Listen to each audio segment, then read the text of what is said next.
tú. Bueno, buenas noches a todas y a todos. Bienvenidos a la actividad presentación del libro Un peje en el diván del querido amigo Hermes Millán Redín, amigo personal y amigo de esta casa de estudio que nos visita prácticamente de forma anual. Hermes, ustedes saben que es uruguayo-mexicano.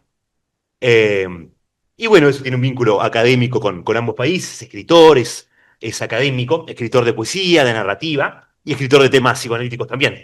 Y por supuesto, psicoanalista. Y director de una maestría en la Universidad del Pacífico, ¿no? Sí. Exactamente, una maestría en psicoanálisis interesantísima. Así que bueno, no sé si querés arrancar, Gabriel, la presentación. Muestro el libro que está precioso y arrancamos nomás. Muy bien.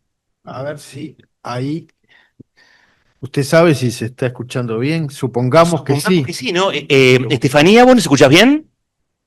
Está. Perfecto. Entonces estamos correctos ahí. Del micrófono de Gabriel también, ¿no? ¿Sí? ¿A mí también? Estupendo. Está. Perfecto, se escucha fuerte y claro. Ese es el testigo. Este, Bueno, no lo presenté, Gabriel ah, Caplún, profesor titular de la Facultad de Información y Comunicación. Tengo una reseñita que mandaste, no sé si leerla ahora o... lo que sos usted, famoso. lo que usted quiera. No, no creo. Vamos a leer la reseña de... Perdón que estuve prolijo con eso que me envió Gabriel. Bien. Gabriel Caplún es comunicador, magíster en educación, doctor en estudios culturales latinoamericanos, docente investigador de la Universidad de la República de Uruguay, profesor titular de la Facultad de Información y Comunicación, FIC, donde actualmente coordina el Observatorio de las Profesiones de la Comunicación y el Laboratorio de Participación y Tecnologías. Entre otros cargos, fue director del Instituto de Comunicación de la FIC, presidente de ALAIC y del Consejo Técnico Consultivo para la Ley de Medios del Uruguay, autor y coautor de numerosos artículos y libros sobre temas de su especialidad, entre otros, Aprender y enseñar en tiempo de Internet, Educar ya fue, Culturas juveniles y educación, ¿Qué radios para qué comunidades?, Tradiciones de investigación en diálogo, los estudios de comunicación en Europa y América Latina, y Participación ciudadana digital. Y leo ya la reseñita de Hermes más formal, que Hermes lo presenté yo más como amigo. Hermes Millán Redín, uruguayo radicado en Tijuana desde hace 21 años, es psicoanalista, comunicólogo y escritor. Psicólogo de origen, hizo su doctorado en comunicación social en la Universidad de La Habana y postdoctorados en estudios críticos, Instituto 17, Ciudad de México, México, y en pensamiento complejo y psicoanálisis, Universidad Mundo Real de Sonora, México y California, University de California, Estados Unidos. Trabaja e investiga desde hace varios años en el campo del análisis crítico del discurso y su relación con el psicoanálisis. Ha publicado Drogas, 13 discursos y una mirada diferente, Las cartas sobre la mesa y La punta de la lengua, La poesía aplicada al psicoanálisis, y colabora asiduamente como articulista del Psicoanalista, publicación del Colegio de Contadores de Buenos Aires. Muy bien. Colegio, perdón, de Contadores. Acto fallido gigantesco. Ya estoy asociando. ¿No? Colegio de Psicoanalistas de... Bueno, y acaba de publicar este libro recién salido del horno, me lo acaba de regalar. Lo que droga es la palabra droga, psicoanálisis de las adicciones, que va a ser presentado En Ciudad de México en agosto. en agosto en Ciudad de México, así que esto es primicia total. Bueno, ahora sí le pasamos la palabra a Gabriel Caplún. Bueno, entre esas cosas del currículum de Hermes, yo lo conocí primero como cineasta. Lo invité una vez a una clase en la facultad hace muchísimos años. Después me enteré y ahí fui saboreando que era poeta.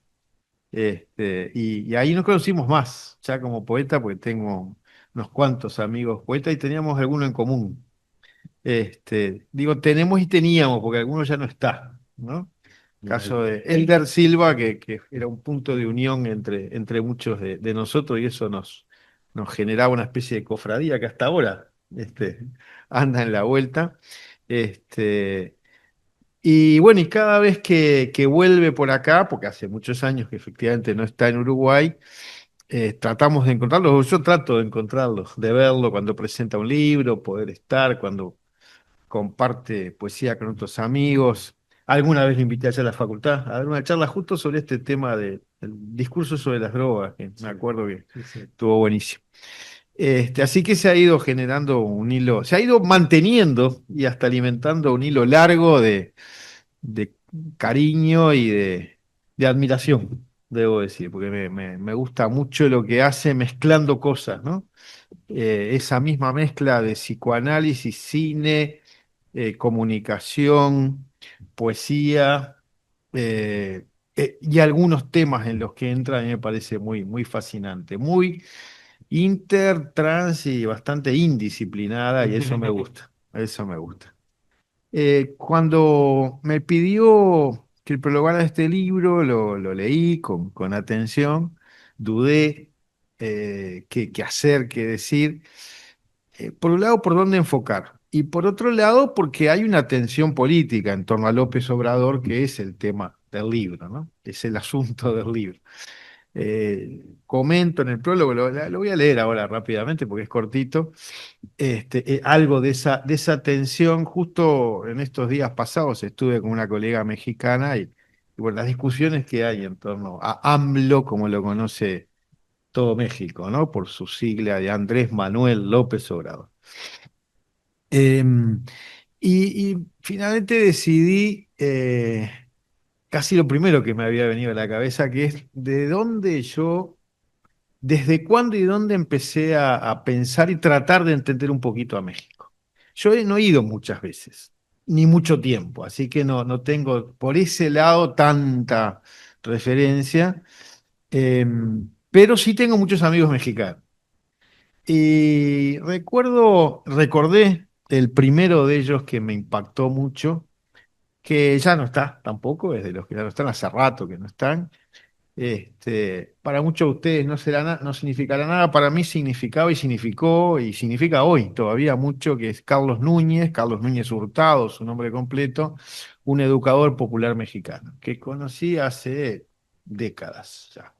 Y entonces ese fue mi punto de partida y escribí esto que prefiero leer para que ustedes después tengan ganas de leer el libro, donde el centro está en esta idea de la pedagogía política, de su esfuerzo de pedagogía comunicacional y política, diría yo.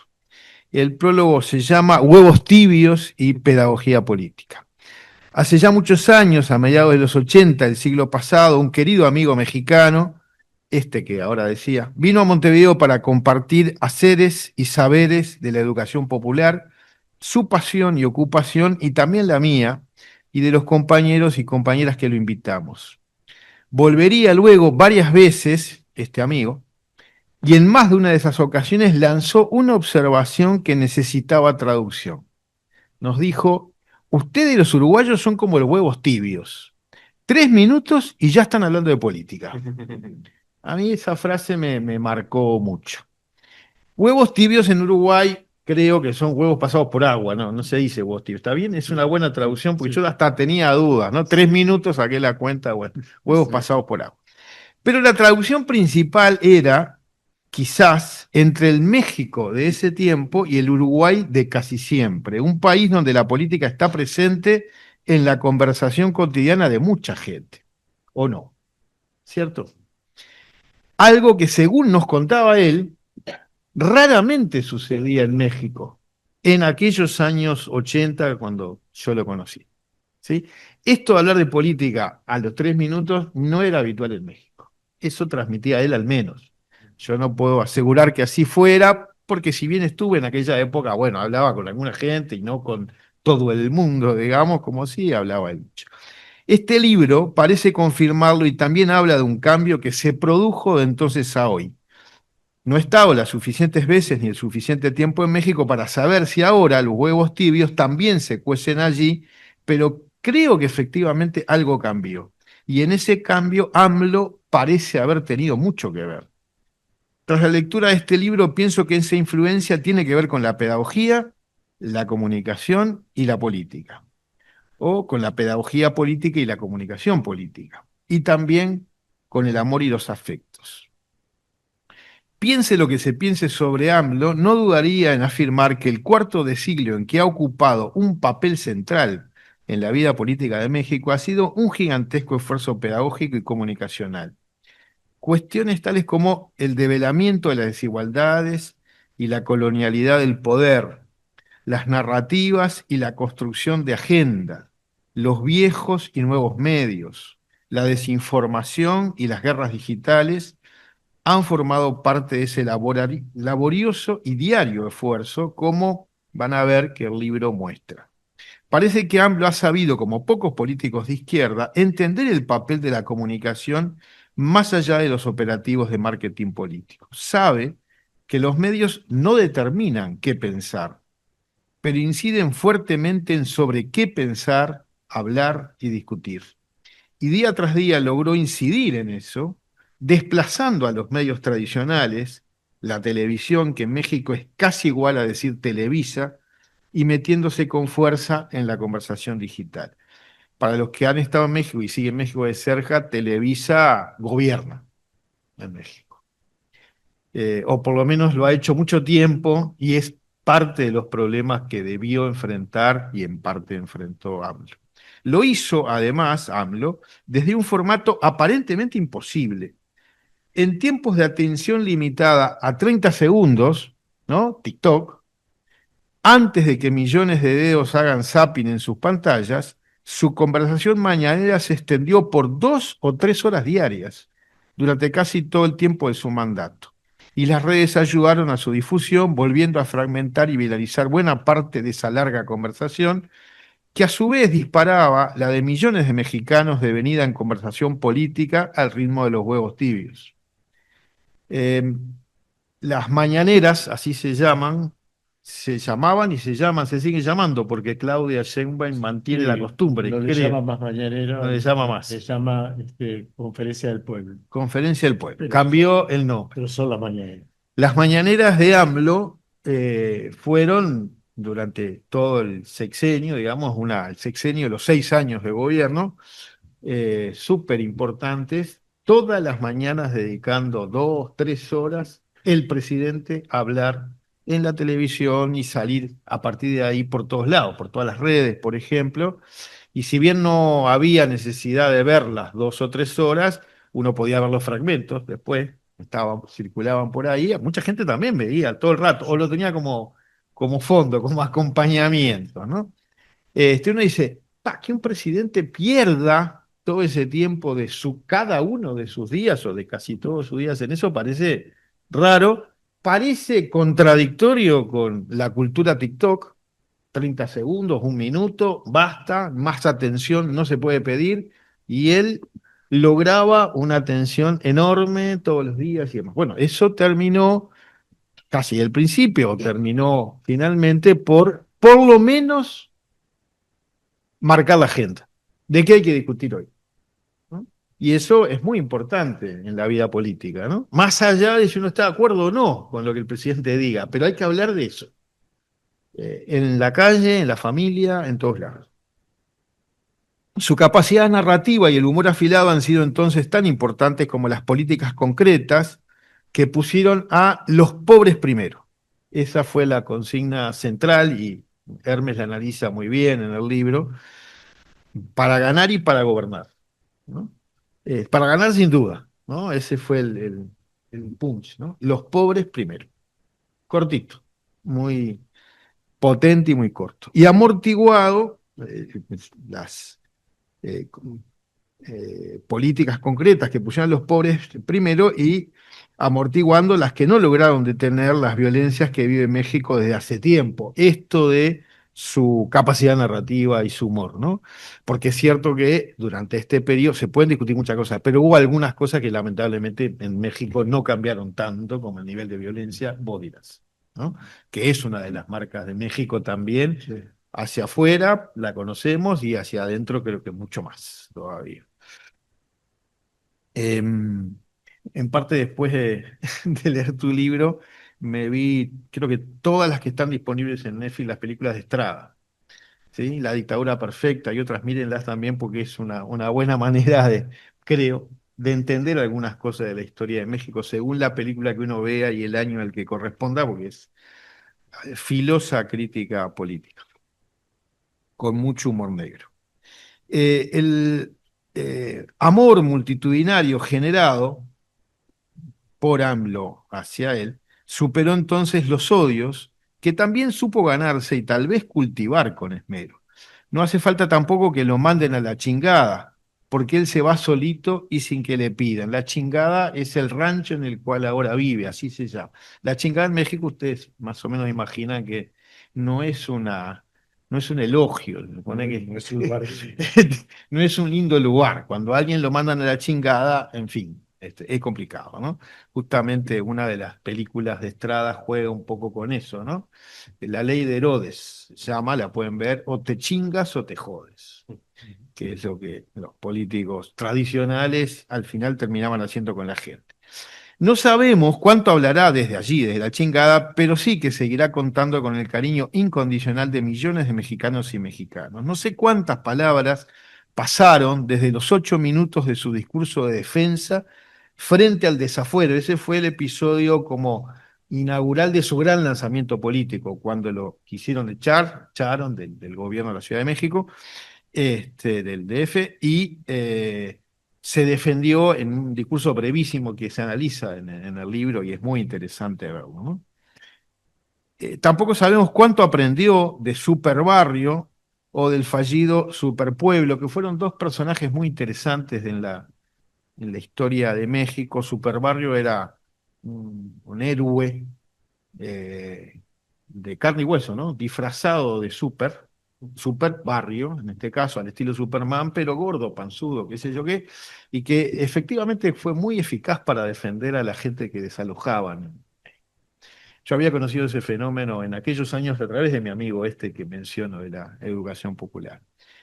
Em, pero parece seguro que la palabra de este superhéroe capaz de vencer a enemigos que fabricaban las reglas y se creían invencibles, dejará una marca duradera en la arena mediática, política, social y cultural del México contemporáneo. Y que lo acusen de loco, que es una de las cosas que motivó, creo, el libro, ¿no? Porque ahí el psicoanálisis tenía quizás algo que decir, que lo acusen de loco parece haber jugado en todo caso a favor de su imagen de Quijote del siglo XXI. Para quienes vivimos lejos de México, el libro es tanto o más útil, ¿no? Es un libro muy mexicano que es claro, es más fácil de entender para los mexicanos, pero yo creo que es muy útil para los no mexicanos, para entender mejor lo que ha sido este último cuarto de siglo, el papel de AMLO y lo que ha pasado en México. Em, Aunque nos perdamos en algunas páginas de lucha libre, ahí hay toda una zona del libro muy interesante en el juego con la lucha libre mexicana, ¿no? Alguno capaz que todavía se acuerda porque tuvimos en la televisión uruguaya eso muy presente, y tengamos que buscar en internet referencias sobre algunos personajes y episodios. A mí me pasó, ¿no? En algunos momentos paraba para ver quién era a qué refería. O aunque tengamos dudas frente a la posición fuertemente amblista que lo vertebra, ¿no? Hay acá un hincha de AMLO importante. Y bueno, y a mí me pasa que muchos amigos míos que empezaron siendo hinchas de AMLO ya no lo son hoy, están muy críticos con algunas de las cosas que hizo hasta su último minuto, ¿no? Por ejemplo, esto que acaba de concretarse, que es la elección de los jueces, que es todo un tema, ¿no? Que es una de las cosas que ha dado lugar a alguna de las muchas polémicas generadas.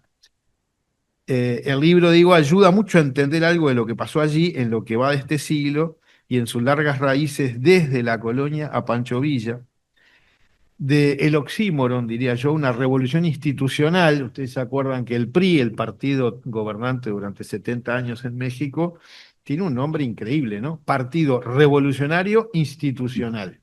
Es un oxímoron, ¿no? Una cosa muy, muy rara. Este, y desde el oxímoron de la revolución institucional a Claudia Sheinbaum. Y aprender, nos ayuda este libro, de ese recorrido, lo que puede resultar valioso para otras experiencias. Aquel amigo mexicano que, por cierto, supo de luchas políticas, que en buena medida se vinculan con esta, él fue también, además de educador popular, diputado independiente en un momento. Murió hace tiempo y no llegó a ver este sexenio ni buena parte del camino que condujo a López Obrador a la presidencia. No estoy seguro de qué pensaría él de su pedagogía política y su despliegue comunicacional. Sé sí que muchos de mis amigos académicos, intelectuales y activistas estuvieron más felices en el comienzo que con el fin de ese camino y se volvieron críticos de aspectos seguramente criticables de su gobierno y de su manera de gobernar, pero estoy seguro de que la huella profunda que dejó en la sociedad mexicana no se borrará y que para entender su extensión y profundidad en su dimensión pedagógica y comunicacional, este libro es una buena guía. Y eso también está al fondo del libro. Gracias, Hermes. Vamos. Arriba. Bueno, muchas gracias, Gabriel. Le damos ahora la palabra. Justo desapareció Estefanía cuando le íbamos a dar la palabra. Estaba hasta hace 2 segundos. Esto es Ay, no. una abducción extraterrestre en el momento más inoportuno, ¿no? Porque esto no, sí, o se fue corriendo, se asustó. asustó. Tefa, ¿estás ahí? Bueno, la voy presentando, esperando a que vuelva. Ah, y aprovecho para pedir si alguien tiene un Kleenex o un pañuelo, que soy un gran alérgico, voy a empezar a hablar como Eros Ramazzotti, ¿sí, no? Con la voz gangosa. No, bueno. Muchísimas gracias. Tenemos presente también a una de las prologuistas del libro. Interesante hacer mención, la hermana de Hermes Millán. Ese me fue el nombre. Marie Claire Millán Redín, que escribió un prólogo precioso también. Bien. Bueno, voy presentando a Estefanía, que desaparece cada vez más. Sí, ahora sí. Y ahora Se desconectó del todo. conjurémosla, digamos, ¿no? Bien. Hay manera de... Candyman eran 3 veces en el espejo, que había que ser Candyman. No sé, Estefanía Pagano, para que... Bueno, ya la llamo, si no. Bueno, Estefanía, está en línea. Tefa, te fuiste de la pantalla, no sé qué pasó. Bueno, la voy presentando, que se me fue la presentación. Bueno, Estefanía Pagano Artigas es doctora en literatura, con una investigación en literatura y psicoanálisis por el programa de posgraduación en literatura de la Universidad Federal de Santa Catarina, Brasil, magíster en Ciencias Humanas por la Facultad de Humanidades y Ciencias de la Educación de la Universidad de la República, especialista en psicoterapia psicoanalítica por la Asociación Uruguaya de Psicoterapia Psicoanalítica, licenciada en Psicología por la Facultad de Psicología de la Universidad de la República y profesora de literatura por el Instituto de Profesores Artigas de Uruguay. Sus líneas de investigación son psicoanálisis y literatura, lo político, lo clínico y lo estético, la locura en clave psicoanalítica, locura y literatura. Toda la línea de trabajo aborda las fronteras de los campos propuestos, desde hechos y situaciones clínicas, políticas o artísticas. Actualmente escribe, practica el psicoanálisis y es docente del Instituto de Psicología Clínica de la Facultad de Psicología de la Universidad de la República, siendo responsable del grupo de investigación Psicoanálisis y Literatura, Investigaciones en la Frontera. Bien, Estefanía me pone ahí. Voy a ver si pasó algo en la pantalla. Y aprovecho para sonarme la...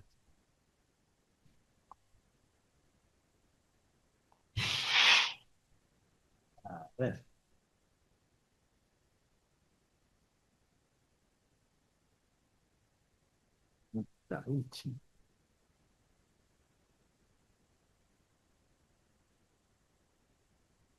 ¿Algún millennial o centennial en la sala que pueda ayudar? Para mí está bien, ¿no?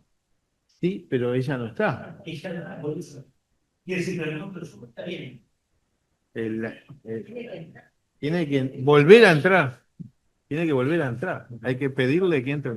Se la espera. No la vi. A ver, fíjate ahí, se la espera en participantes. Fíjate participantes. Está solo vos, por eso. No está en la sala de espera. ¿Cómo? No está en No. Yo no tuviera que no tuviera. Caramba, teníamos que haber dejado el principio. ¿Qué estaba? ¿Contesta en el teléfono? Está hablando en WhatsApp. Para un segundo. Claro. Si igual voy yo para hacer tiempo y estamos a... Ah, bueno, se me trampó la compu. Perfecto. Ah, Bueno, a ver qué hago yo, no hay problema.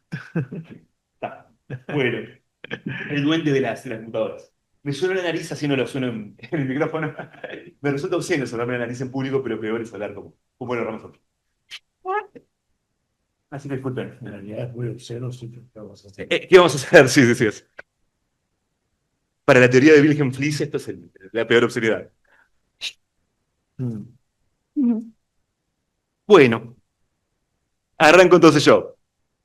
Bueno, es un gusto para mí, como siempre, presentar un libro del querido Hermes. Me uno a las palabras de Gabriel, porque tengo mucha sintonía y mucha admiración también. Me encanta cómo conjuga literatura, psicoanálisis, cómo los cruza. Bueno, la parte de cine también, que es otra de las pasiones con las que compartimos.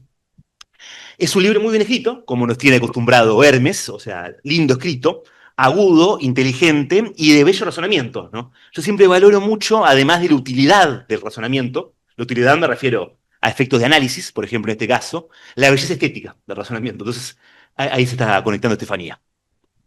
Disfruté mucho de la belleza de los giros y determinados razonamientos del libro de Hermes. Le voy a robar un chiste al Corto Buscaglia. Es un libro marxista de la línea de Groucho Marx. Porque todos los capítulos tienen una cuestión muy simpática y esto está troncado con el libro. Empieza con una cita de los famosísimos y célebres aforismos de Groucho Marx. Está mencionado también Sopa de Ganso en el prólogo. Así que el espíritu, el espectro, diría Derrida, de Groucho Marx atraviesa el libro. Yo siempre digo, bueno, el buen libro es el libro que hace pensar. Así que me gustaría compartir un poco qué me hizo pensar el libro de Hermes. Y humildemente también cómo lo situé yo, porque me hizo pensar nada más ni nada menos que en posibles vínculos o en el vínculo entre psicoanálisis y política. Ajá, o sea que primero voy a situarlo desde el punto de vista tal vez filosófico. Me evocó el prefacio de las palabras, el prefacio del nacimiento de la clínica de Foucault, donde Foucault sitúa el libro no en la línea de Kant, va a decir, o sea, no en la línea de la metafísica, no en la línea de la filosofía primera. Yo no situaría este libro precisamente como un libro metafísico o en la búsqueda de una filosofía primera, sino en la línea del Nietzsche filólogo, que me pareció que era un libro que podía situarse en esa línea. Del Nietzsche filólogo que plantea, hay un lenguaje, y Foucault dice, estamos consagrados a la historia. Consagrados a construir, va a decir Foucault, discursos sobre discursos. O sea, es un libro que es un discurso de análisis del discurso. Va a hablar Foucault del comentario, que es un libro que también hace comentario del discurso, y va a plantear, bueno, el comentario interroga el discurso sobre lo que éste dice. Y va a plantear, bueno, el espíritu del comentario es que lo no hablado duerme en la palabra. Ajá. Desde mi lectura del libro, esto es un comentario del comentario del comentario, o esto está haciendo un discurso del discurso sobre el discurso, es un libro que busca lo no hablado durmiendo en la palabra, y Foucault va a remontar, o sea, la origen última, o la genealogía última, en la exégesis bíblica, ¿no? El exégesis de la palabra. Bien, continuando entonces con esta idea, digamos, ¿no? Del discurso sobre el discurso, Hermes, como buen psicoanalista, nos muestra que hay discurso donde en un principio no sabríamos que lo hay, ¿no? El psicoanálisis muestra que donde no pensamos que hay discurso, ahí lo hay, ¿no? Por ejemplo, analizando un programa de política mexicano, Tercera Vía se llama, ¿no? Tercer grado, muchas veces tercer grado muestra que donde el programa no plantea que hay discurso, hay discurso. Por ejemplo, la forma del programa. La propia forma del programa es discurso. La forma también es texto, digamos, ¿no? Uno podría pensar. O sea que para hacer un análisis del discurso, incluye en el discurso elementos que a priori no se postularían como discursivos, digamos, ¿no? En la misma línea que hace Freud, por ejemplo, con el sueño. La forma del sueño es texto también. Si la forma del sueño es disparatada, el texto está diciendo, hay algo disparatado, ¿no? Tomando la forma como texto. Me venía una frase de Kierkegaard que es hermosa. El cómo de la verdad es precisamente la verdad, decía Kierkegaard, ¿no? Que me parece que se ajusta a cómo Hermes piensa el discurso en este libro, digamos, ¿no? No solamente el discurso que sería oral, la parla, el chamullo de la boca para afuera, o lo que se sabe de discurso, sino también lo que no. Bien, ahora pensando entonces vínculos entre política y psicoanálisis, que fue algo que me hizo reflexionar, o que reflexioné a partir del libro de Hermes, y viendo en qué tipo de vínculo entre política y psicoanálisis podría ubicarse de todo esto desde mi más que humilde perspectiva, por supuesto. Empezando por uno que no, el vínculo que propone Alush, Jean Alush, el psicoanalista lagañano, que plantea que él habla solo de psicoanálisis. Esto lo planteó incluso en el aula magna de esta facultad. Ponía el ejemplo de Zidane, el jugador de fútbol. Yo de fútbol no sé nada, creo que es francés. ¿Francés? Perfecto. Perfecto, el Sinaí me hizo pensar que capaz que era magrebino o algo de eso, pero no. Bárbaro, fue famoso por el cabezazo, soy el único que conozco de Zidane. Parece, citaba a Alush, que en una entrevista le preguntaron de algún tema, creo que político, a Zidane, y Zidane dijo, yo hablo solo de fútbol. Y Alush decía en broma que él era zidaniano, que él hablaba solo de psicoanálisis. O sea, y él, que por eso no le gustaban los textos ya mal llamados sociales de Freud, mal llamados yo, pues no son solo sociales, ¿no? O más políticos, que no le gustaban, como que él no hablaba entonces de política o de otros temas, que hablaba de psicoanálisis. Obviamente, este libro no se enmarca en esta línea, que es una línea con la que yo discrepo. Yo considero que el psicoanálisis es un discurso que tiene algo para decir o aportar al debate social, digamos, ¿no? Un elemento más. Por poner un ejemplo en relación al genocidio de Gaza, un elemento muy tonto, muy simple para uno, muy manchado, que puede aportar, es la noción de sadismo, ¿no? Que además de pensar elementos territoriales, elementos económicos, un elemento sádico en sojuzgar a un pueblo, digamos, ¿no? Entonces yo considero que el psicoanálisis es un discurso que tiene algo para aportar a nivel social y a nivel político, como lo demuestra el libro de Hermes. Yo lo pensaría como un discurso más, no como un discurso que se ubique por encima, analizando los otros discursos, que es como Foucault precisamente cuando habla de literatura, si mal no recuerdo, en la Universidad de Buffalo, plantea que no debiera ser el psicoanálisis en relación a la sexualidad, como un discurso que la mire de arriba, sino como un discurso más que interactúa. O sea, no como un discurso pretendidamente neutro que mira los discursos de arriba, sino como un discurso que participa o que puede eventualmente participar del debate. Porque precisamente esa línea, que es una línea también política, obviamente, no cortar el vínculo entre el psicoanálisis y lo político, aísla el psicoanálisis, y yo solo leo en la línea de lo que, esto lo plantea Derrida en una conferencia que se llama Estados Generales del Psicoanálisis, que da la Sorbonne, en la línea que él propone como resistencia autoinmune.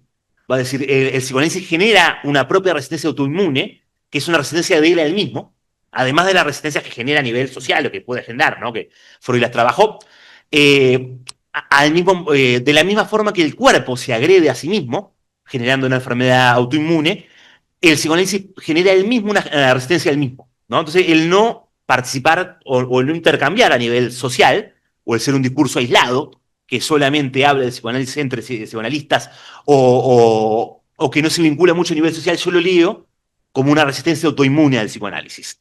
Así que bueno, descarto la línea de Aluyo, evidentemente es un libro político, de análisis del discurso, y además lo plantea como psicoanálisis aplicado, político. Otra línea en la que evidentemente no se sitúa el libro es lo que yo llamaría como el psicoanálisis degenerando en un discurso reaccionario. Paradójicamente, la cristalización de determinados conceptos de Lacan, de Freud o de otro, de Bion, de Klein, de quien fuere, y su aplicación a lo social, desde mi humilde perspectiva, degeneró en un discurso reaccionario. No, insisto nuevamente, no en el libro de Hermes, ¿no? Pero, por poner un ejemplo, psicoanalistas que cristalizan la noción de Edipo freudiana, y si algo se aparta de la noción de Edipo, lo psicopatologizan. Bien, entonces se pueden psicopatologizar cambios sociales o vinculados, por ejemplo, con lo queer, con los feminismos, con lo LGTB de una perspectiva freudiana, o desde el lacanismo, ¿no? Se habla en muchas líneas del lacanismo, en algunos sectores del milerismo, por ejemplo, del desfallecimiento del nombre del padre, digamos, ¿no? Se cristaliza nuevamente una concepción que crea Lacan en la década de los 50, la idea del nombre del padre, y fenómenos sociales, fenómenos políticos que se apartan de ellos son psicopatologizados, digamos. Entonces se hace una lectura social como el desfallecimiento del nombre del padre, provocando determinadas patologías sociales en boga, por ejemplo, la adicción, ¿no? O fenómenos sociales. Esto es curiosísimo, ¿no? Desde mi perspectiva es eso, ¿no? El psicoanálisis pudo producir incluso un discurso políticamente reaccionario por la cristalización de conceptos sacados de su historicidad, digamos, ¿no? Hay un libro que para mí es paradigmático de eso, de Danny Robert Dufour, un psicoanalista, bueno, no psicoanalista, un filósofo francés lacaniano, que toma elementos de Lacan, que reivindica el sujeto kantiano, o el sujeto de la modernidad, y plantea que la desaparición del sujeto kantiano trae varios problemas sociales, digamos, ¿no?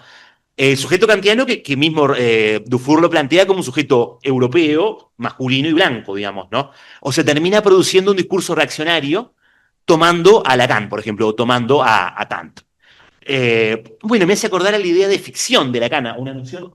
Lacan crea un neologismo que une ficción, en francés que es ficción con X, con ficción, o sea, la ficción fijada, ¿no? Uno podría escribirla en castellano como ficción con X, la ficción que fija.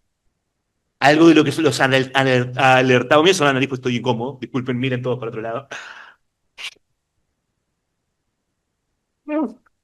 Bien.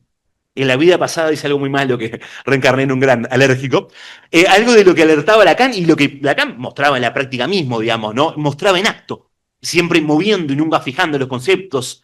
Y precisamente cuando sus seguidores, sus discípulos, llamémosle, coagulaban un concepto y lo repetían como lorito, dándolo vuelta, subvirtiéndolo, moviéndolo, descentrándolo, paradójicamente se produce lo contrario. Se cristaliza eso y se vuelve, o puede eventualmente el psicoanálisis volverse, desde el punto de vista político, un discurso reaccionario.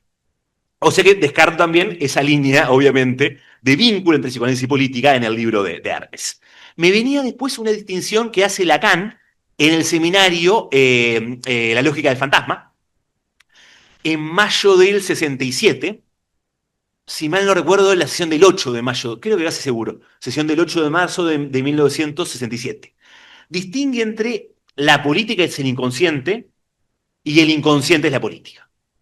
Voy a arrancar por el inconsciente es la política, que es la línea en la que yo no enmarcaría al libro de Hermes. Lacan va a plantear, esto voy a hacer muy breve, porque no es el tema de esta presentación, pero va a plantear, y esta es mi lectura, insisto, no es lo que está diciendo Lacan, a la dificultad o la imposibilidad de armonizar con lo social, de encajar con el otro social, como dejando un vacío, un agujero, y el síntoma con el que trabajamos los psicoanalistas, ubicándose en ese vacío. Ajá. Esa es la línea, nuevamente mi lectura, Lacan, deben de saber muchos, es críptico, de ese aforismo lacaniano, que es un apax es un término, o en este caso estoy tomando como una frase o un aforismo, que en un corpus teórico aparece una vez sola. Solamente aparece esa vez en esa sesión, en toda la enseñanza de Lacan, digamos, ¿no?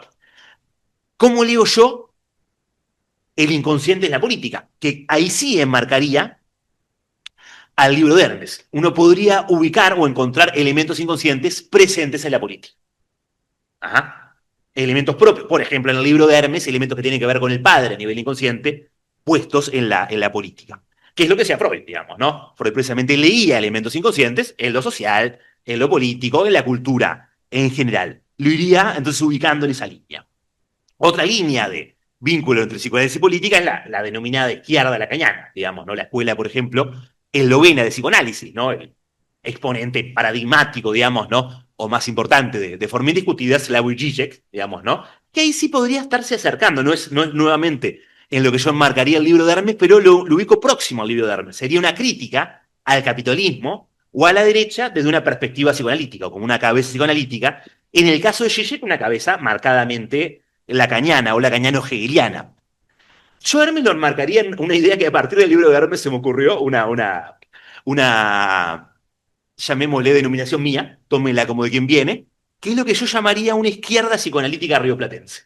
Que te marcaría humildemente, vos podés salirte de eso o criticarme o insultarme, pero para mí es un honor donde te estoy poniendo, ¿no? Una corriente que yo bauticé con el pomposo nombre de izquierda psicoanalítica rioplatense, si bien el libro es un libro muy mexicano, ¿no? Y uno se pierde, como decía Gabriel, cosas del libro, algunos elementos, ¿no? por no participar de la interna política mexicana, pero yo lo veía muy, muy emparentado con, por ejemplo, Silvia Bleichmar, ¿no? Libros como Dolor País, por ejemplo, ¿no? Dolor País, eso, libro desde una perspectiva de izquierda, de crítica social, bueno, emparentado, ¿por qué no? Esto me está viniendo ahora a la Escuela de Frankfurt también, digamos, ¿no? Desde una cabeza psicoanalítica, crítica al capitalismo o a elementos de la derecha o elementos políticos, digamos, ¿no? En Uruguay tenemos también grandes exponentes, está bueno homenajearlo, que murió hace unas semanas, Marcelo Viñar, digamos, ¿no? Nuevamente un autor de lo que yo llamaría, o acabo de bautizar, la izquierda política rioplatense, o Daniel Gil, ¿no? Libros como El terror y la tortura, libros como, bueno, ¿por qué no paré? Porque me has abandonado, libros como Sigmund Freud y el cinturón de castidad, digamos, ¿no? En los que desde una perspectiva de izquierda psicoanalítica piensa elementos sociales. Ulloa también en Argentina, digamos, ¿no? Se ha formado en el Río de la Plata y yo ubicaría en esa línea a Hermes Millán, que obviamente se formó, bueno, Raquel Lubartowski, sin duda, digamos, ¿no? Que tú me has dicho en un momento, Hermes, que lo considerabas como maestra, digamos, ¿no? A Raquel. Entonces yo creo que ahí se ve el germen fermental, digamos, ¿no? Del psicoanálisis rioplatense, que es un psicoanálisis muy politizado, digamos, ¿no? Y muy asociado a la izquierda, que puede ser diferenciado desde esa perspectiva de otros psicoanálisis, digamos, ¿no? O de psicoanálisis de otros países. Así que bueno, en eso enmarcaba un poco el libro de Hermes. También yo pensaba, esto es mi lectura, no lo explicita el libro, que el libro, desde mi perspectiva, capaz que ni siquiera Hermes quiso decir eso, pero lo que yo leí del libro, se presenta como un discurso político más. Me venía un poco la idea lacaniana, ¿no? Lacan va a criticar la existencia de un metadiscurso, de un discurso que puede ubicarse por encima de lo demás y mirarlo, digamos, no dice la separación entre un discurso objeto y otro que lo analice es una ficción, ¿no? Entonces yo leí en el libro, esta es mi lectura, el ubicarse como también un discurso político, como un discurso que hace análisis de discursos políticos, pero que a la vez es un discurso político más. Yo esto lo veía, por ejemplo, en una parte que está muy bien escrita y con mucho ingenio, que es, y que uno se pierde elementos por no estar tan imbuido del ambiente político mexicano, que son personajes de la interna política mexicana, tomados o caricaturizados de la derecha, caricaturizados como luchadores de catch, ¿no? De una forma muy... Se ve el ingenio, se disfruta lo bien estético, y leí un poco lo que Hermes muy agudamente marcaba en el programa político mexicano de tercer grado. Dice, bueno, es un programa de análisis político, pero también tiene efectos performativos. Hace política y es un discurso político, ¿no? Entonces, esto que Hermes con mucha agudeza lo muestra en el primer capítulo del libro, yo se lo atribuiría o lo vería en todo el discurso político, todos los comentarios de política o los análisis de discursos políticos, que no pueden dejar de constituirse también en discursos políticos, digamos, ¿no? Entonces, también constituyendo un discurso performático, ¿no? Hablábamos antes, yo me contaba determinados, que capaz que querés contarlos o no, de temas que provocó el libro como de revuelo dentro del ambiente político mexicano, ¿no? Un discurso que también es un discurso que va a pasar a ser un discurso más a nivel político, que así es como me interesaría a mí pensar el psicoanálisis en su vínculo con la política. No como alguien que miraría de arriba la política como un discurso pretendidamente aséptico, neutral, sino como un discurso también político que puede aportar algo desde su especificidad al debate, digamos, ¿no?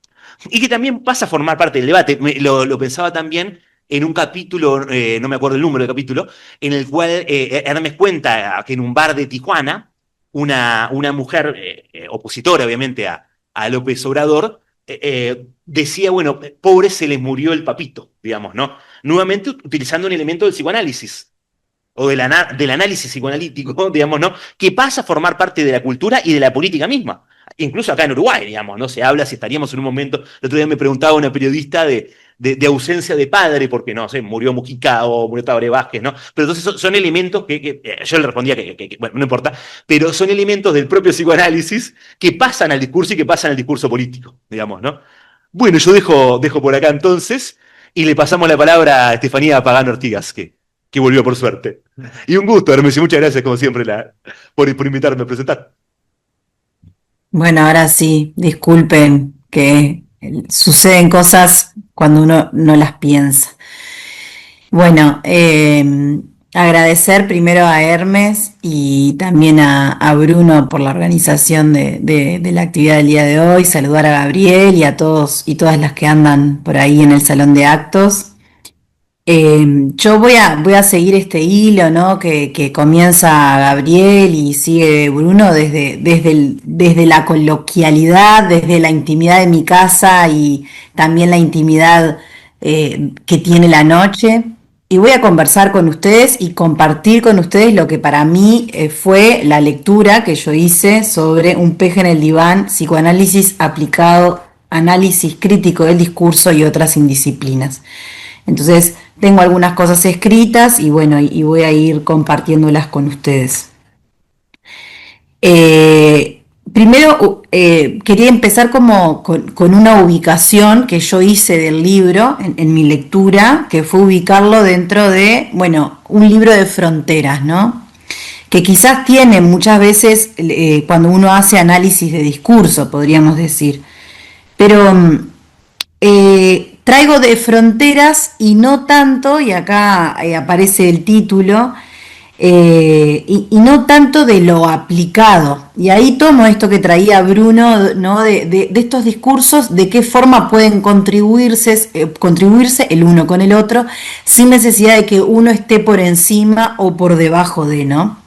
Y para mí ahí hay algo de que tiene la imagen, al menos a mí, de lo que me produce pensar en la frontera, que me acompaña esto de la contribución, ¿no? Y que el propio Hermes lo dice, y lo voy a citar acá una partecita de del libro, dice, aquí hemos colocado un peje en el diván, no para ser analizado a la manera de un psicoanálisis fuera de contexto, sino como el precipitador de una serie infinita de discursos y significantes que es necesario contextualizar para poder ser entendidos. Entonces, yo veía y leía que de alguna forma el psicoanálisis cabalgaba en las reflexiones de esa voz enunciadora que aparece en el texto, que deambula en ese análisis crítico de lo que se propone. Y acá pienso no solo en el peje, ¿no? En AMLO, como traía también Gabriel, que se lo llama a este político, sino lo que también la pluma de Hermes desliza, que es el fenómeno AMLO, ¿no? O sea, esto de lo que produce esa figura en México en general. Y yo pienso también acá cuando pienso no solo en México, ¿no? Acá hay dos ideas que a mí me ayudan mucho a pensar en esto de las fronteras, ¿no? Y una es cómo Heidegger habla de las fronteras, que dice, bueno, la frontera no es donde algo termina, sino donde algo empieza a ser lo que es. Y después otra que yo la repito constantemente porque es un artista que me impacta mucho, y bueno, el impacto tiene eso de que sigue resonando a pesar del tiempo, y lo traigo también a colación porque es un belga mexicano, ¿no? Imagino que los mexicanos lo conocerán, que es Francis Salis, ¿no? Que es un performance en donde de origen belga, pero radicado en México hace muchos años, y ahí tiene dos performances que para mí hacen a esto de la frontera, y que yo 2x3 las traigo en las conversas que tenemos, en los círculos en donde ando. Uno se llama La Línea Verde, que es justamente Francis Salis se ubica, ¿no?, en la frontera que separó el Estado israelí del bloque árabe al finalizar la guerra de 1948, y empieza con una lata de pintura verde a trazar esa frontera, ¿no? Y después hay otro que lo traigo también a colación no solo por lo de México, sino por Tijuana, que se llama El Loop, Diario de una Deriva, en el 2005, que es que a Francis lo invitan a ir a una muestra a San Diego, y él, en vez de cruzar la frontera Tijuana-San Diego, lo que hace es justamente intenta viajar llegando a San Diego, pero sin cruzar la frontera. Entonces eso le implica, ¿no?, atravesar 16 ciudades, 3 continentes diferentes, y llega 29 días después de la muestra que lo habían invitado, ¿no? Entonces ahí me pregunto en esto de las fronteras, porque bueno, de alguna forma el libro es un diálogo de distintas disciplinas, y tomando esto que traía Bruno, no en esta cosa quizás más horizontal, o más eso, de qué forma uno contribuye con el otro y viceversa, ¿no? Entonces hay algo de esto de que tienen las fronteras que es un poco absurdo, aunque al mismo tiempo constituyente, ¿no? Y acá traigo otra idea que a mí me llevó a pensar en este libro, que tiene que ver con las fronteras, porque estamos hablando de la frontera entre el psicoanálisis y la política mexicana en particular, que bueno, que es justamente lo social en juego, ¿no? Y acá lo social en juego no me refiero únicamente a lo que implica este libro, a lo que trata este libro, ¿no? Sino también yo lo veía en los prólogos, ¿no? Lo vi en el prólogo, lo vi ahí en Luz Eugenia Aguilar González y su prólogo, el discurso Valdiván, una amiga, y así se define desde el principio, ¿no? Una hermana, como es el prólogo que cierra digamos, este principio de prólogos, que lo tengo por acá. y ustedes también, ustedes deben de tener el libro de forma de objeto, pero estoy yendo al título del prólogo que está sobre el final. Acá. Las generales de la ley y algunas pequeñas reflexiones, ¿no? Después también Carlos Busetti, un extranjero en el sillón, y bueno, y que comienza explícitamente agradeciéndole a Hermes, y bueno, y también el extranjero y también el de Gabriel, que lo leyó, ¿no? Que está titulado como Huevos tibios y pedagogía política, que en realidad también es interesante porque comienza recordando a un amigo que hoy lo trae y también lo hace presente, ¿no?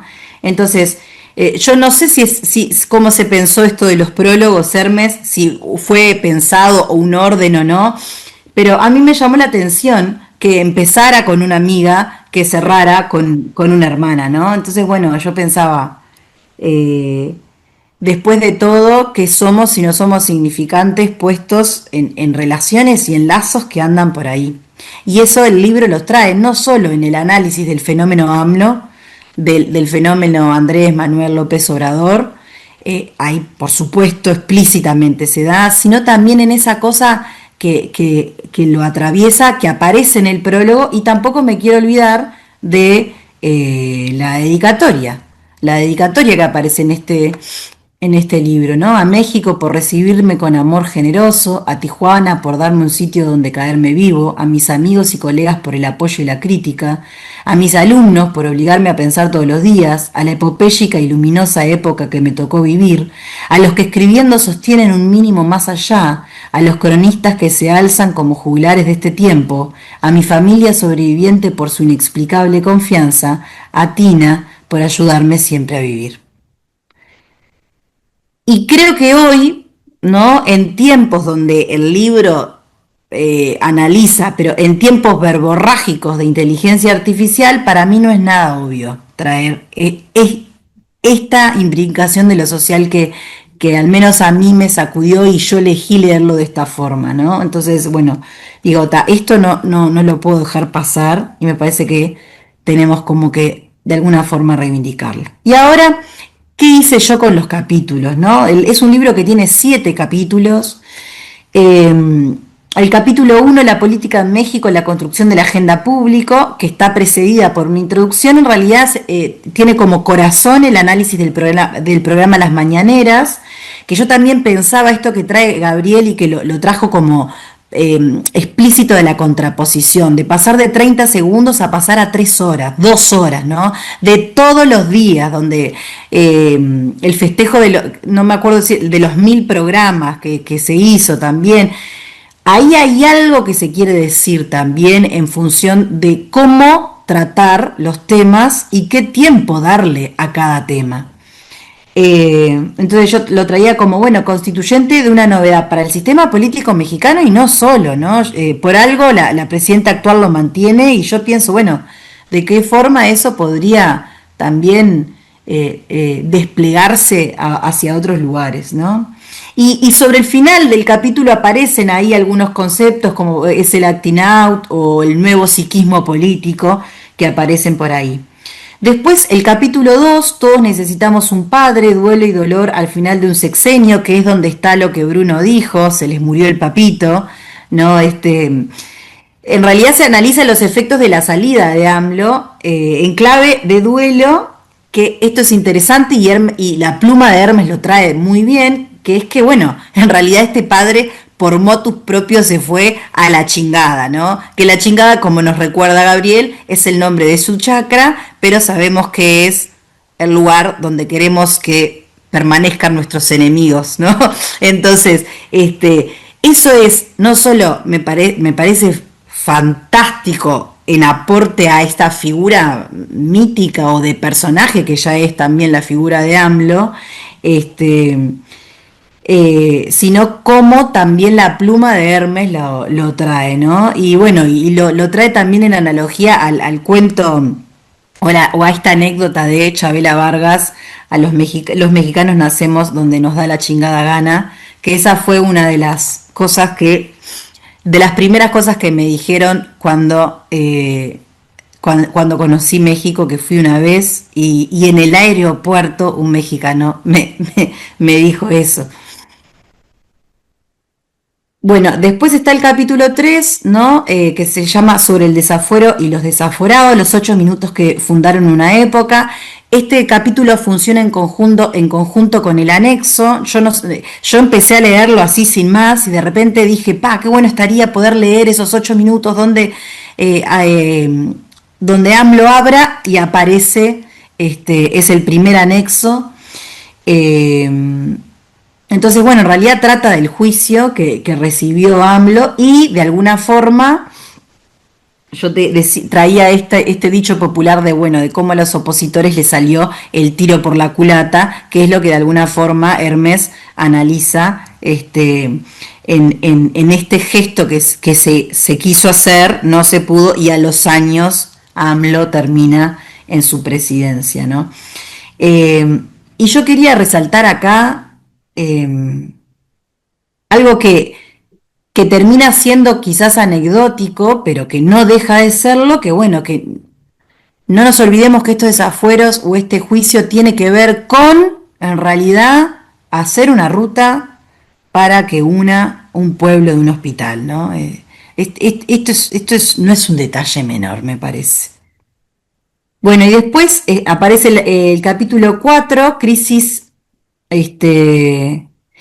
en la política caucásica sobre la propaganda y la publicidad política. Para mí, a mí es como fue el capítulo que mantuvo mi especial interés por los temas que trató, ¿no? Trató los conceptos de guerra sucia a través de la inteligencia artificial, bot farms, la lawfare, que yo acá pensé si no fue un intento fallido lo que pasó con nuestro ex rector Rodrigo Arocena, actual presidente de la OPP, que salieron a decir no está registrado, no pagó todo lo de la casa, y bueno, y en realidad era que todavía no se estaba esperando que se regularice, pero estaba en tiempo y forma sus trámites, ¿no? Yo pensaba, y qué cosas de alguna forma aparecen en nuestra realidad capaz más al sur. También aparece en el análisis de los eslogans, ¿no? Ahí. Y acá yo me quiero detener en una expresión de este capítulo que dice: toda la realidad queda convertida en una ficción y se hace imposible resolver con determinación la distinción entre lo verdadero y lo falso. Y quería traer y compartir un fenómeno que yo en realidad me enteré hace muy poco, pero sucedió en el 15 de enero del 2025 sale un libro de un autor, Jinawei Sun, no sé si lo tienen, que se llama Hipnocracia, Trump, Musk y la nueva arquitectura de la realidad. Y en realidad este libro no deja de ser un libro creado con inteligencia artificial por el filósofo italiano Andrea Colamedici. En realidad este filósofo italiano lo que busca es poder hablar de que hoy por hoy vivimos en la hipnocracia, y para ejemplificar esta situación y este nuevo concepto, digamos, monta esto, ¿no? Monta lo que él va a llamar una performance narrativa, que es este libro, que en realidad creado conjuntamente con la inteligencia artificial y se le adjudica a un autor que no existe. Fue una situación muy polémica, ¿no? Porque muchos lo leyeron y lo compraron en función de, bueno, yo leo y creo a este autor, y bueno, lo que justamente este filósofo italiano decía, bueno, esto es ejemplo de la hipnocracia que hoy por hoy estamos viviendo, ¿no? Sobre todo en esto de cómo lo falso se inscribe en lo verdadero y todo puede ser verdad. Todo puede, no, todo tiene que ser verdad, porque ahí hay algo que no está de más diferenciar.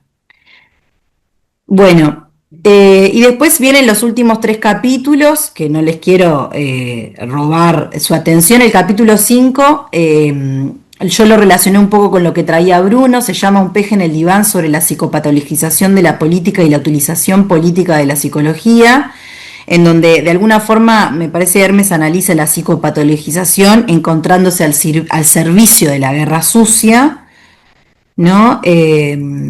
Y después el capítulo 6 que a mí me tomó por sorpresa, por grata sorpresa, porque yo no sabía de esto que se narra y se analiza en el capítulo 6 que se llama Todo Madrid lo sabía, todo Madrid menos él, el desencuentro de dos mundos, que este capítulo también dije, ay, qué buenísimo que debe estar, se analiza una carta que escribe Andrés Manuel López Obrador, y dije, qué buenísimo, voy a buscar la carta, fui al final y la carta está, o sea que les recomiendo leerlos ahí en conjunto, que es una carta que AMLO envía al rey de España y de alguna forma colocando, y traigo ahí las citas que dice: el Estado español admita su responsabilidad histórica por esas ofensas y ofrezca las disculpas o resarcimientos políticos que convengan. Me pareció que AMLO con este fenómeno, con esta carta, más allá de que nos dice que no hubo respuesta, ¿no? Pone en el presente y en la palabra escrita, o sea, de alguna forma pone en la historia lo que pocos desde sus lugares de poderes han hecho. Qué bueno es esto, es escribirle a los reyes españoles, che, ¿te vas a hacer cargo o no?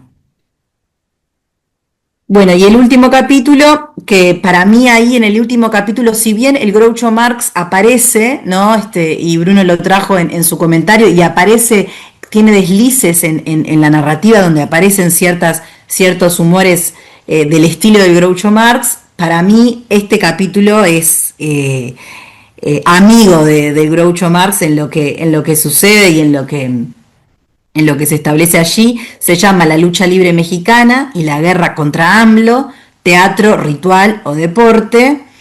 Y bueno, de la mano de la productora a la derecha del señor Producciones es que aparecen estos distintos personajes de lucha libre en relación a la política mexicana, que bueno, que me parece que antes que nada o antes que todo son muy graciosos, o sea, hay algo del humor que se pone de forma explícita allí.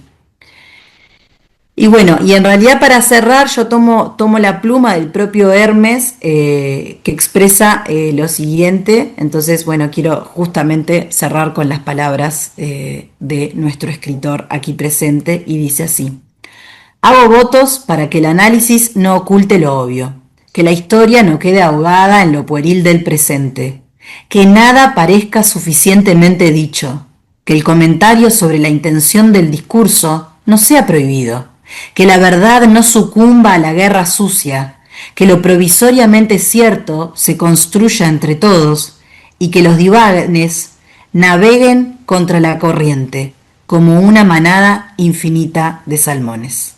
Muchas gracias. Bueno, muchas gracias, Estefanía. Le damos ahora la palabra al autor, que estamos todos, obviamente, con muchísimas ganas de escucharte, Hermes.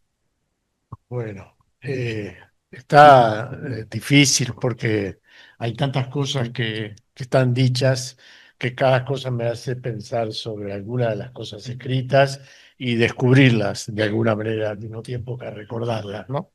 Primero el agradecimiento a todos los compañeros presentes a la mesa y a Estefanía que se fracturó, se guinzó, no sé, a último momento, a los a compañeros y compañeras que están aquí. Eh, bueno, yo quería empezar por el tema del psicoanálisis y la política, ¿no? Curiosamente, esto de pensar la política del psicoanálisis es una consecuencia para mí lógica de la vía por la cual yo me acerco al psicoanálisis. No es un capricho posterior, una aplicación tardía. Yo, bueno, sin contar cuando era un adolescente y conseguí las obras completas de Freud en unos tomos de papel de Biblia y los leí en unas vacaciones, fascinado por la narrativa novelística, pero sin entender nada, sacando ese capítulo, ¿no? Que fue un poco delirante.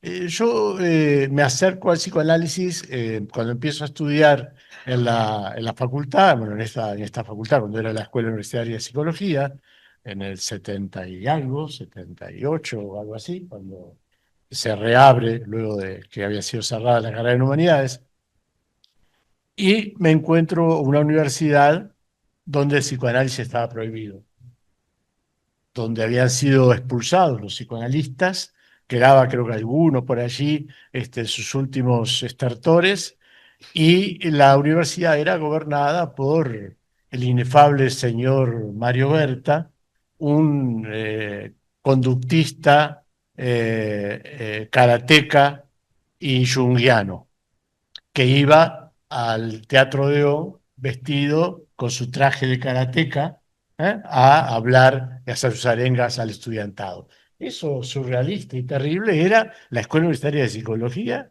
en el primer año de su apertura. Mario Berta, que además tenía un hijo, que era compañero de clase nuestro, que era torturador en el penal de Libertad. Eso es lo que había, y lo que no había eran los psicoanalistas. Y empiezo a estudiar psicoanálisis con un psicoanalista, con Ángel María Ginés, que había sido también expulsado de la docencia, y tomábamos clases, hacíamos los talleres en su casa y en la Avenida Rivera frente al zoológico, tomando tereré porque él era de origen paraguayo, un médico psiquiatra. Que además la propia Asociación Psicoanalítica Uruguaya lo quiere sancionar en un momento por atender en forma gratuita a los presos que estaban saliendo de la cárcel, diciendo que con esto se vulneraba algunos de los elementos esenciales, paradigmas constitutivos del psicoanálisis, que era que nada se da gratis, ¿no? Y que lo que cuesta en términos de procesamiento interno debe costar además económicamente. Recuerdo que en esa vieja escuela universitaria de psicología llega, pensando en esto del psicoanálisis reaccionario, llega una psicoanalista una vez, Sandra Johansson se llamaba, que era una psicoanalista de la escuela junguiana norteamericana. Y dice en un seminario que el paciente ideal del psicoanálisis es joven, inteligente, blanco y con dinero, ¿no? Con una honestidad terrible, ¿no? Y bueno, por supuesto que se armó tal escándalo en el seminario que de lo que menos se terminó hablando es de lo que ella traía para discutir. Esa frase de ella introductoria terminó siendo el eje de análisis y de reflexión de todo el seminario. Entonces, yo me acerco al psicoanálisis, además de, bueno, del contexto psicoanalítico, cultural, uruguayo de esa época, me acerco al psicoanálisis porque lo veo como un bastión de resistencia. Me acerco convencido del complejo de Edipo, ni convencido de las etapas del desarrollo psicosexual, ¿no? Ni de la pulsión cabalgando entre lo psíquico y lo orgánico. Yo me acerco porque veo, siento que ahí hay una trinchera de lucha política. Entonces, la primera relación entre la política y el psicoanálisis está en la propia incorporación mía del psicoanálisis. Después, hay una coyuntura en particular de mi vida en México que hace que esto se retome en este libro. Yo en México tengo una residencia permanente, no tengo la ciudadanía. Por lo tanto, entro dentro de las generales de la ley de un artículo de la Constitución mexicana que si un extranjero habla de política puede ser expulsado del país. Bueno, esto no se ha aplicado durante el gobierno de AMLO y el de Claudia, pero se aplicó durante el gobierno de Peña Nieto. O sea, un videasta española, no sé si era chico o chica, filmando unas manifestaciones, la echan del país diciendo que su actitud al filmar parecía de participante y no observadora. Bueno, teniendo el dictamen, la línea perfecta donde la frontera, diríamos, donde se separa el observador del participante, ¿no? Entonces, yo no puedo hablar de política, y una de las cosas más conflictivas para mí, yo hablo de política en todos lados, pero después debo decir que esto es un punto de vista académico, que es una observación académica. Esto nace para resolver ese conflicto. Digo, para poder introducirme en la lucha política mexicana desde un discurso académico. Esto es un libro que pretende, antes que nada, participar e incidir en el debate político mexicano. Zonal, circunstancial, ¿no? Bueno, el territorio al que uno puede llegar, que después fue llegando más lejos de lo pensado. Pero es una forma de intervenir en política. Claro, esta intervención en política pretende tener una rigurosidad de las disciplinas que se analizan los fenómenos, pero no pretende disimular el punto de vista desde el cual se hace la observación, que es un punto de vista de izquierda, digamos, ¿no? Bueno, no sé qué quiere decir exactamente esto, lo que uno ha pasado por tantas versiones y capítulos de izquierda. Y esto ocurre pensando en lo que decías tú vos de estos compañeros, amigos mexicanos que estaban alejados de AMLO. Esto ocurre y yo debo reconocer esto, que yo le perdono más cosas a AMLO de lo que le perdonaría a un dirigente político uruguayo. Mi historia en Uruguay, y bueno, yo fui militante durante muchos años del Partido Comunista Uruguayo, me fui del Partido Comunista Uruguayo, me fui del Frente Amplio en su momento, creo que me reivindiqué con el Frente Amplio después, de pasados muchos años, y con cierta distancia en cuanto a la mirada de la profundidad del fenómeno político, ¿no? Claro, quiero que gane, pero eso uno puede querer que gane hasta un equipo africano cuando uno lo siente que está jugando frente a los equipos del primer mundo. Pero quiero decir, sin duda no le perdonaría a los dirigentes políticos uruguayos, a mis compañeros de militancia, cosas que yo relativizo, no paso por alto, pero trato de reubicar en el contexto mexicano. Y lo que me ha hecho, curiosamente, que este libro me ha posicionado una mirada más tolerante frente a la política uruguaya. Al revés, un camino al revés, diría. Entonces ahora, con mi hermana, que participamos en la clandestinidad del Partido Comunista de esa época, y hemos discutido mucho, casi siempre en desacuerdo, ¿no? Habrá notado, supongo yo, que en las últimas conversaciones he sido mucho más amplio y comprensivo con respecto a las particularidades del fenómeno político. Es como cuando decían esto de he descubierto a Perú en una copa de vino francesa, ¿no? ¿Cómo se llamaba? Decía el poeta Vallejo. Entonces, yo también he redescubierto la política uruguaya en una copa de tequila mexicano, diría. Ese ha sido un fenómeno que para mí, es muy importante, muy interesante.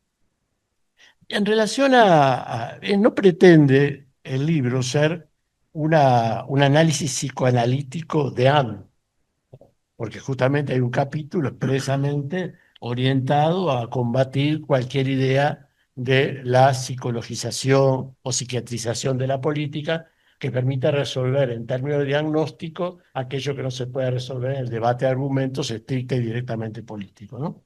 Y no es el objetivo porque esta no es la posición que el libro tiene. Yo diría que hablo de psicoanálisis aplicado, que sería controversial, bueno, ¿qué es psicoanálisis aplicado? ¿Cuáles son los límites? Pensando que AMLO ahí aparece como el Moisés o aparece como la Godiva de Jensen, ¿no? Como algo desplegado entre el sueño, la realidad y la fantasía, que se convierte de alguna forma en objeto posible de análisis, por un lado. Por eso uso el término aplicado. El análisis crítico discurso, bueno, porque a mí me parece, yo he trabajado en mi tesis de doctorado hasta ahora en este cruzamiento entre el análisis crítico discurso y el psicoanálisis, Batik y Freud en particular, en el entendido que a mí me parece que Batik aporta dos cosas que es necesario verlas del psicoanálisis para poderla desarrollar. Una, el tema de la intencionalidad, el análisis de la intencionalidad, no dejar fuera del análisis la intención del discurso, ¿no? Y ahora en este otro libro tengo un capítulo sobre el cruce de intencionalidad y deseo, que me parece que por ese lado va. Pero además, Bandi hace una cuestión fundamental, creo quizás unos aportes históricos fundamentales, cuando habla que el contexto es una categoría interna. Y ahí me parece que este concepto de Bandi, estos dos conceptos, no podrían ser pensados y entendidos si no es un cruce necesario para el psicoanálisis. Y el psicoanálisis no podría ser pensado si no se cruza con otras disciplinas, entre otras esta. Eh, Otras disciplinas, digo, como por ejemplo la teoría de las representaciones sociales, ¿no? Que me parece que también es un insumo teórico y conceptual inevitable para poder analizar, junto con el psicoanálisis, no solamente los hechos sociales y políticos, sino inclusive la clínica. No se podría entender el discurso que construye el paciente si uno lo escucha exclusivamente en psicoanálisis. No hay forma de dar cuenta de la profundidad y de las multidimensiones de un discurso en la clínica si la mirada es exclusivamente psicoanalítica. Si no se piensa en las representaciones sociales, en la construcción del discurso, si no se piensa en los temas de género, si no se piensa en los temas de la política, la lucha de clases, etc. No es posible. El paciente escapa a la mirada exclusiva y unilateral del psicoanálisis. Pero no solo escapa como un observador, lo que uno produce con el paciente no tendría sentido. Yo diría sería un gran sistema al servicio de la defensa si no se construye en la interlocución algo que adquiera sentido como discurso, como tema político, como lucha de clases y como análisis de género. No solamente de dónde observar al paciente, sino lo que se construye. Porque en definitiva el psicoanálisis es una disciplina dialogal, aunque la forma del diálogo tenga las particularidades que la ley de abstinencia y las condiciones del encuadre, o dicho más actualmente, del dispositivo en juego, le imponen. A mí me parece, eso para mí ha sido fundamental. Este libro está conformado por un viejo artículo y una cantidad de artículos escritos ya al calor de la lucha política mexicana actual. Lo primero que escribí de esto fue el análisis de tercer grado, que lo escribí hace muchos años para presentarlo en el Congreso Internacional de Comunicación a La Habana. Allí presenté ese trabajo. ¿Y por qué? Porque el tercer grado, que es un programa, ahora quedan los restos del cadáver, ¿no? Era un programa de debate político donde se fijaba, como a ellos les gustaba decir, la agenda política de la semana. Y que tenía un mecanismo muy particular, que yo lo trabajo allí, es que se presentaban, se empezaba el programa anticipando las conclusiones, ¿no? Se decían algunas cosas que eran como reflexiones vagas, se hacía un largo camino de enfrentamiento de los buenos y los malos, etcétera, y llegaba luego el personaje que era el doctor, ¿no? Llamado el doctor, al elegir un personaje de lucha libre, llegaba a decir una serie de conclusiones que si uno las analizaba eran los temas tal como habían sido lanzados en el debate. Y la aparición de las mañaneras de AMLO, yo creo que tienen algunas cuestiones interesantes que destacar. La primera de ellas, creo que sin duda la más importante, o si no es la primera, es la segunda, o como dicen los mexicanos, ni una cosa ni la otra, sino todo lo contrario. Lo primero, por ponerlo primero, es que desplaza el eje de la elaboración de la agenda política de la semana del programa Tercer Grado, no por el programa en sí, por el Tercer Grado diríamos que era el editorial de la redacción, ¿no? No era un programa cualquiera, era el editorial de la redacción. Allí, si uno quería saber no lo que decía, sino cómo procesaba su decir, la derecha tenía que haber Tercer Grado. Yo lo veía a las 12 de la noche, todos los días, intentando entender algo. Y luego AMLO empieza las mañaneras, todos los días prácticamente, ha dejado de hacer algunas veces que tuvo COVID, unas 1.470 conferencias de prensa en sus 6 años de mandato. Una estructura muy particular, no era una conferencia, era un diálogo, discusión con los periodistas que están allí invitados. 20, 30, 40 periodistas, un cupo para los medios de comunicación regulares y un cupo para los youtubers, ¿no? Que producen en este momento la mayor parte de la información política en el México actual, ¿no? Está producida por los youtubers, algunos más o menos profesionalizados, hay una gama amplísima que se fue pudriendo por un lado, depurando por otro, pero estaban ahí preguntando. Y preguntando órganos periódicos o órganos de prensa internacionales que eran invitados, y hablo discutiendo. hablando un poco y discutiendo, y poniendo unos mariachis en la televisión para ilustrar la sensación que le daba lo que estaba diciendo, discutiendo con el periodista y diciendo al periodista, bueno, yo seré un peje, pero no soy un pendejo, ¿no? ¿Qué es lo que me quieres preguntar, ¿no?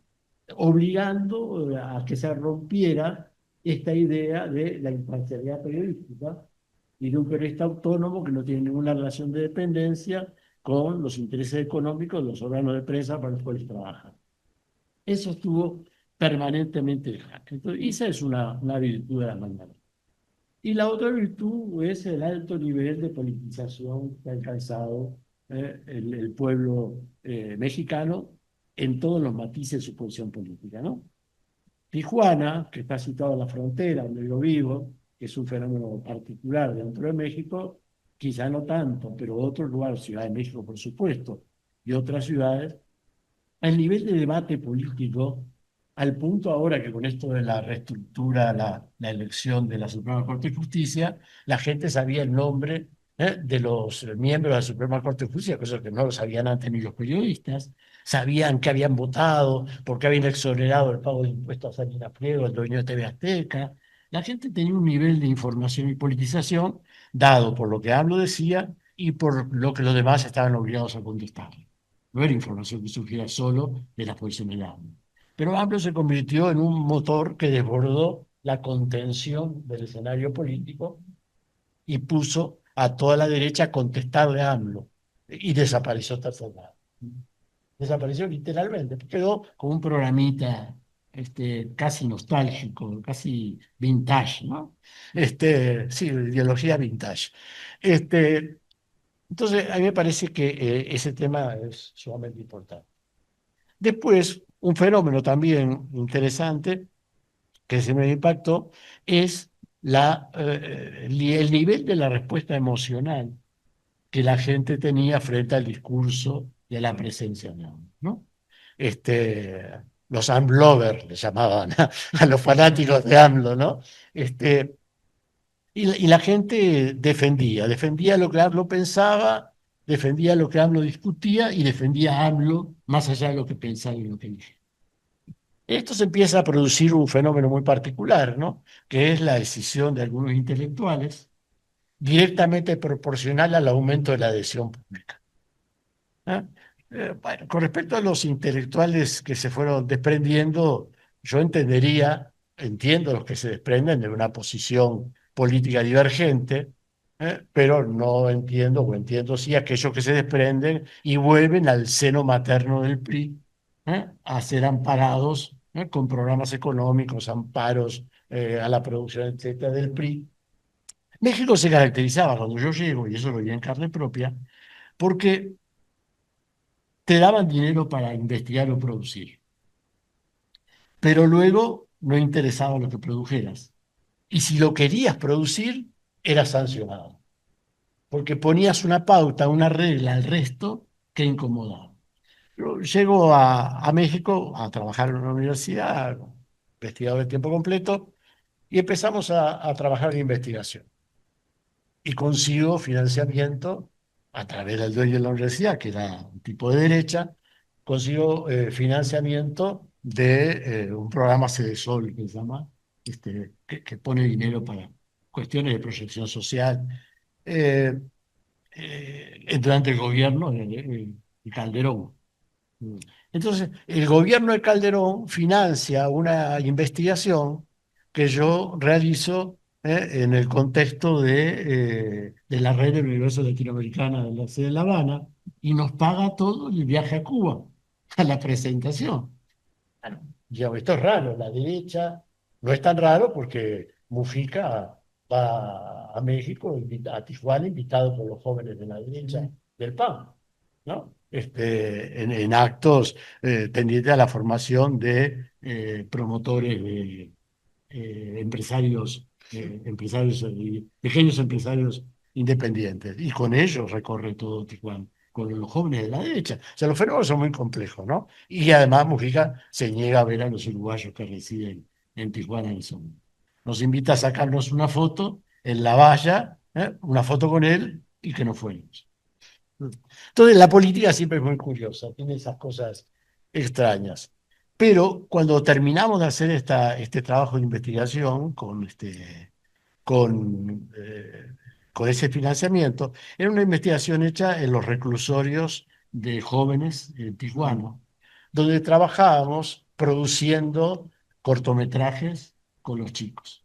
Cortometrajes de 3 minutos, donde ellos primero aprendían el lenguaje visual, el manejo de la cámara, iluminación, sonido, hacían el guión y actuaban.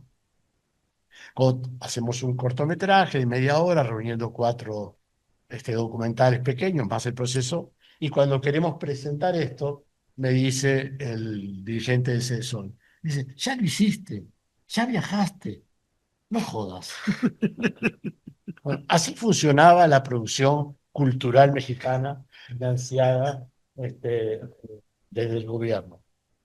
Claro, AMLO recorta el presupuesto a la cultura, eso crea gran reacción, y dentro de esos recortes seguramente se cometieron muchas injusticias. ¿Eh? Entraron en el paquete esto de pequeños burgueses intelectuales, gente que era valiosa y seguramente alguna obra quedó truncada, y que debería haber continuado y mereceríamos verla. Hay fenómenos de todo tipo en ese contexto, ¿no? Claro, vuelvo a confesar, yo he sido más tolerante con AMLO de lo que he sido tolerante con los dirigentes políticos de la izquierda uruguaya, ¿no? Incluido Mujica. Incluido Que Mujica. cuando quiere sacar la foto. Incluido Mujica. Pero, yo puedo entender lo de Mujica. También en la interna del Partido Comunista he tenido confrontaciones terribles con gente que después me reconcilié y tengo encuentros amistosos, como Jaime Pérez, etcétera, que respeto mucho. Pero la época llevaba a conflictos extremos, la interna del partido era un arco. Todo el mundo creía que el mundo dependía de la mayoría que se obtuviera en una discusión de una interna, una payasada, pero creíamos eso y estábamos metidos en eso. Bueno, volviendo al muerto, como decía Enrique Rodríguez, este, el libro entonces intenta mirar desde la idea de la participación política activa los diferentes fenómenos, los más interesantes que para mí se desplegaban a partir de la figura de AMLO.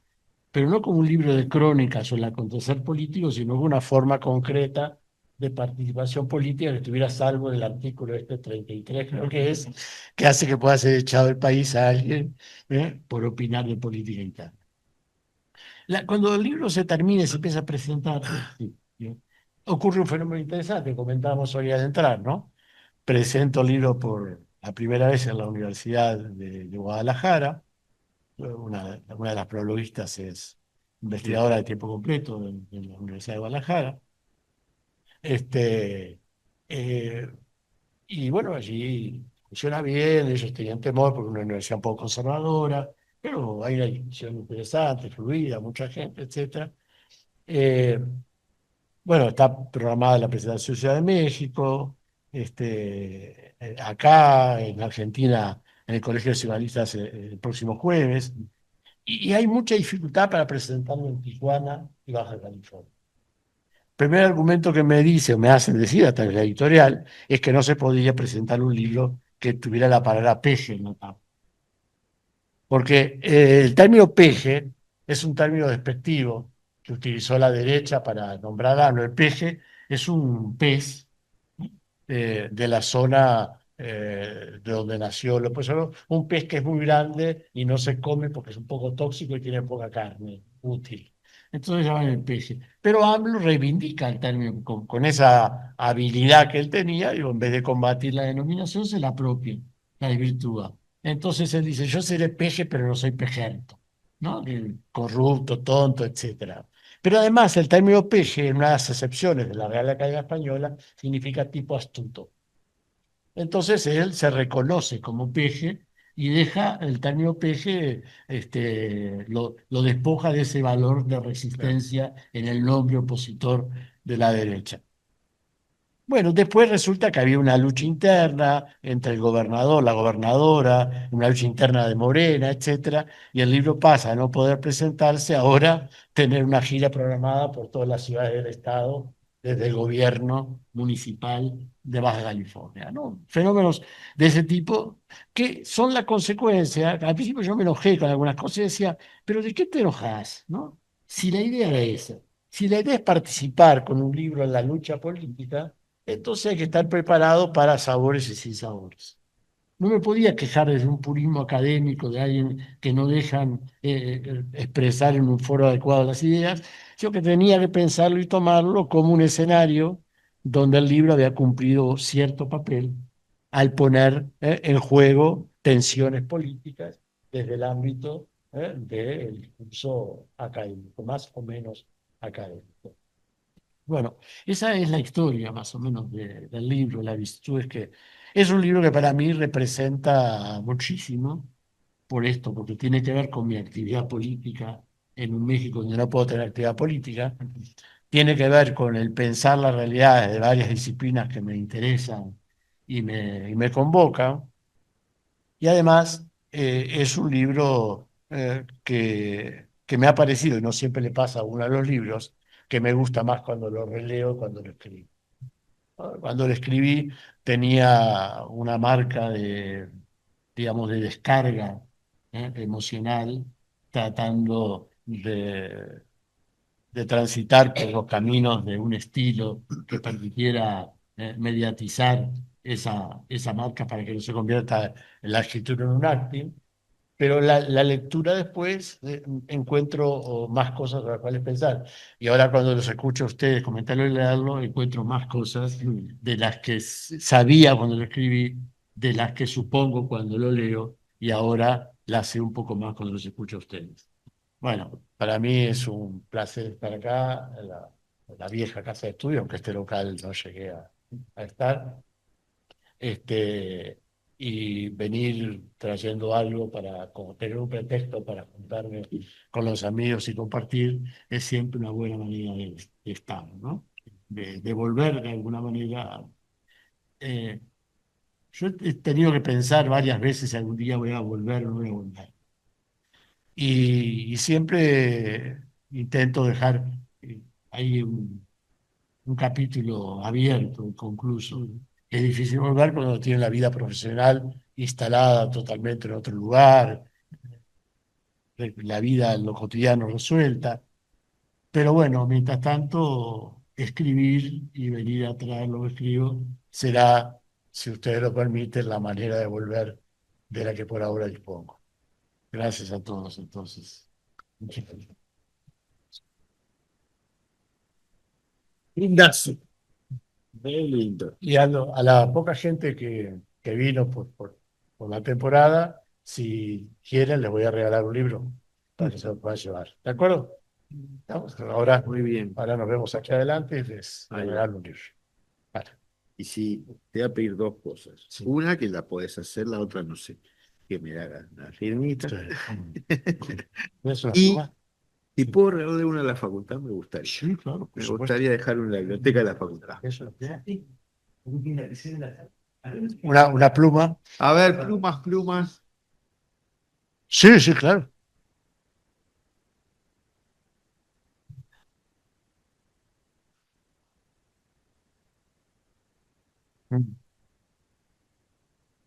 Ah, Sí, en principio yo me refería a una cuestión histórica, ¿no? Mía, pero podría referirme a esto de una cuestión más conceptual. A la cuestión histórica me refería a que estoy hablando de la década de 70, la dictadura, y todo lo que fuera un lugar de donde resistir era un lugar donde había una posibilidad de ponerse a pensar. Y yo me encuentro, antes que nada, con el fenómeno del proceso de la dictadura declarando, no en términos eufemísticos, genéricos, sino prácticos y concretos, ilegal al psicoanálisis, por lo menos para la academia. Pues esto, digo, como uno dice, bueno, si acá fulano está en contra, debe haber algo interesante que me toca tratar de descubrir. Esa es mi primera vinculación al psicoanálisis. Había leído precozmente a Freud en esas hojas de papel de Biblia, que no, bueno, fascinado por la narrativa y la novela, pero eso no se puede poner como una aproximación. Eso por un lado, ¿no?